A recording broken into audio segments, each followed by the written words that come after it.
नमस्कार मंडळी, स्वागत आहे तुमचं आमच्या चॅनलमध्ये। आवाज महामुंबईचा, शोध बातमीचा, कौल मनाचा। चला तर मग आमचे चॅनल लाईक करा, शेअर करा आणि सबस्क्राइब करा। धन्यवाद।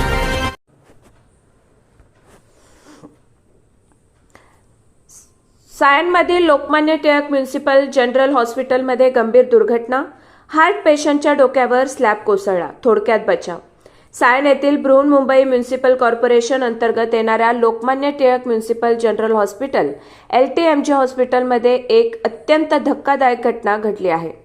वॉर्ड क्रमांक 6 मध्ये उपचार घेत असलेले हार्ट पेशंट जयराम प्रजापती यांच्या डोक्यावर अचानक छताचा स्लॅब कोसळल्याची घटना आज सकाळी सुमारे 9:30 वाजता घडली। या घटनेत त्यांच्या डोक्याला व डोळ्याजवळ गंभीर दुखापत झाली असून त्यांना एकूण 6 टाके घालावे लागले आहे। सुदैवाने त्यांचा जीव थोडक्यात बचावला।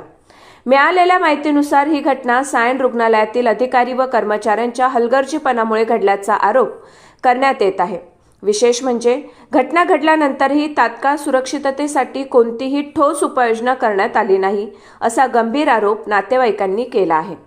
या घटनेची माहिती मिळताच आवाज महामुंबईचा न्यूज चॅनलचे ठाणे जिल्हा प्रतिनिधी श्री गोविंद प्रजापती तसेच ज्ञानमाता सेवाभावी संस्था संचलित माहिती अधिकार नागरिक समूहाच्या डोंबिवली शहर प्रमुख सौ श्वेता शिर्के यांनी तात्काळ रुग्णालयातील CMO यांची भेट घेतली।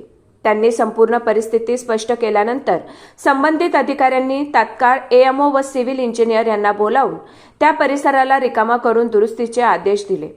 दरम्यान या घटनेची सखोल चौकशी करून दोषी अधिकारी व कर्मचाऱ्यांवर कठोर कारवाई करावी अशी मागणी करण्यात येत आहे। तसेच भविष्यात अशा घटना टाळण्यासाठी रुग्णालय प्रशासनाने ठोस पावले उचलावीत अशी ही मागणी पुढे आली आहे।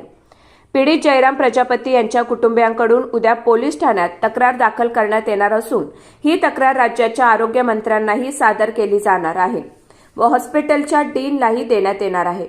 नागरिकांच्या सुरक्षेचा प्रश्न ऐरणीवर आला असून सायन हॉस्पिटल प्रशासनाच्या कामकाजावर आता गंभीर प्रश्नचिन्ह निर्माण झाले आहे। आवाज महामुंबईचा चॅनलसाठी गोविंद प्रजापती, मुंबई।